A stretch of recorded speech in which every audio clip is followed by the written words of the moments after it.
तो पंख लेके उड़ा चला जाए रे, जहाँ नहीं जाना था वही चला हाय रे। গুড মর্নিং বন্ধুরা, কেমন আছো? আশা করি ভালো আছো। আমিও খুব ভালো আছি। Welcome to my channel Sonu Puja lifestyle. এখন বাজছে 4টা, ভোর 4টা। ভোর 4টা থেকে আমি ভিডিওটা শুরু করছি। আর ফাইনালি গুড নিউজটা আজকে তোমাদের সাথে শেয়ার করব। দেখো, আর পুরো ভিডিওটা দেখতে থাকো। আর আমি আলমারি খুলে দেখো জামা পারও করে নিয়েছি। আর আমি আর আমার ভাইজি উঠে রেডি হয়ে গেছি। আর ওর তো যাবার জন্য মানে এতটাই আমরা দুজনা যাবার জন্য এতটাই এক্সাইট ছিলাম। রাত্রে আমাদের ভালো করে ঘুম হয়নি।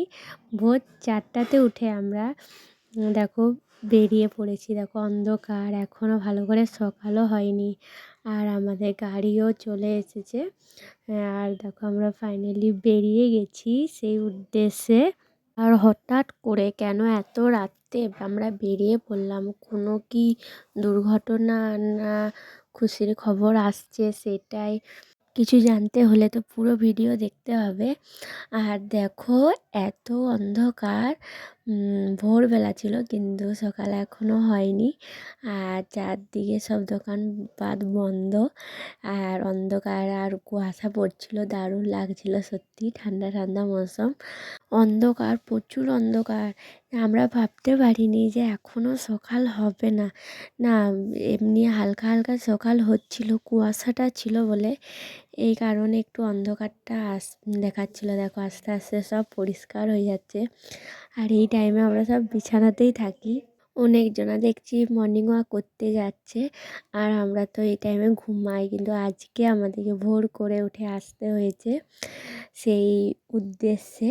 এই দেখো ফাইনালি আমরা স্টেশন চলে এসেছি। আর এইখানে এসে আমার ভাইজি তো কোট পরে এসেছিলো, আর আমি তো কিছুই পরিনি। ঠান্ডা আমার অতটা লাগেও নি।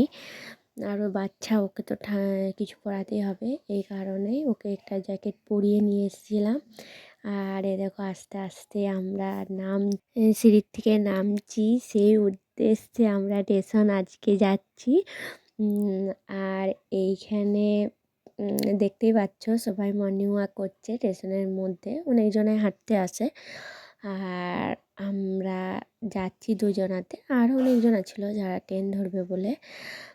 দেখো চারদিকটা দারুণ লাগছে, আস্তে আস্তে কুয়াশা পড়ছে। আর আমার ভাইজির খিদেও পেয়ে গেছিলো, ওই কারণে আমি ওকে একটা বিস্কুটের প্যাকেট কিনে দিলাম, ও খাচ্ছে। আর ফাইনালি আমাদের ট্রেন ঢুকে গেছে। হ্যাঁ, আসল কথাটা হচ্ছে তোমাদের দাদা ভাই 4 মাস পর বাড়ি আসছে। এই উদ্দেশ্যে তোমাদের দাদা ভাইকে আমি আনতে গেছিলাম ভোর 4টার সময় উঠে। আর ট্রেনটা তো পেরিয়েই যাচ্ছে, দাঁড়াচ্ছিলই না। কেন ও সামনের দিকে আছে আর আমরা একটু পেছন দিক করে দাঁড়িয়েছিলাম, ওই কারণে আমাকে বলেছিল, বুঝতে পারিনি আমি। এই দেখো ফাইনালি তোমাদের দাদা ভাই ট্রেন থেকে নেমে পড়েছে। আর আমাদেরকে দেখে প্রচুর খুশি, আমরা প্রচুর খুশি। আর তোমাদের দাদা ভাই দেখো চা খেতে খেতেই নেমেছে সত্যি। আর ট্রেনটাকে বললাম একটু টাটা করে দাও। আর আমরা স্টেশনে নেমে একটু রিলস বানিয়ে নিলাম। আর ট্রেনটা তো শেষই হচ্ছে না, ওই ট্রেনটা চলে যাওয়ার পর আবার একটা নতুন ট্রেন এসেছিলো। দিয়ে আমরা আর ওভারব্রিজ হয়ে যাইনি, নিচে হয়ে চলে এসেছি। তারপর মিষ্টির দোকানে আমরা এসেছি। আর এই মিষ্টির দোকানটা বন্ধই ছিল, আমরা বলার পর খুললো। সে প্রথম সকাল উঠে আমরাই উদ্বোধন করলাম মিষ্টি নিয়ে। তারপর এই রাস্তাটায় দেখো একটু আগে গেলাম তখন অন্ধকার, আর এখন পুরো সকাল হয়ে গেছে, এত সুন্দর লাগছিল। আর ফাইনালি আমাদের এখানে চলে এসেছি। আমাদের এই পাশের পাড়াতে একটা পুজো হচ্ছিল, কালী পুজো। ফাইনালি আমি বাড়ি চলে এসেছি।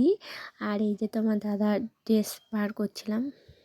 আমার ভিডিও যদি তোমাদের ভালো লাগে একটা লাইক, একটা সাবস্ক্রাইব আর একটা শেয়ার করে দেবে বন্ধুরা। বাই বাই বন্ধুরা।